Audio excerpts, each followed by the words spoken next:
How to add Discord link to TikTok. So hello guys, welcome back to my YouTube channel. In this quick tutorial I'll be showing you how you can easily add Discord link to TikTok. So let's get started. So as you can see, I've currently one channel in my Discord. So if I were to send or share this link to my TikTok, here's what you need to do. So just long press on any of the channel which you would like to share and simply click on this invite option over here.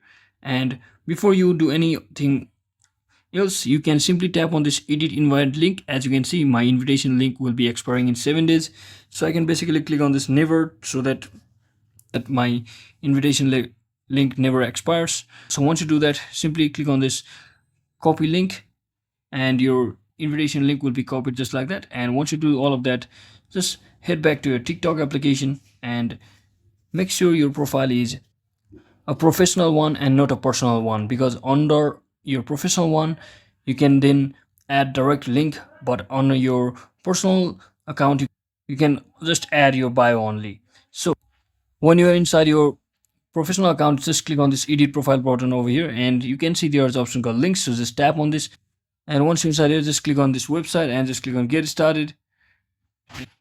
Now simply select get started once again, and you can also enter your phone number as well as your business name, and you can simply paste your website link or Discord link just like this. So that's it for today guys. I hope this video was helpful. If it was, don't forget to like and subscribe to the channel. See you on the next one.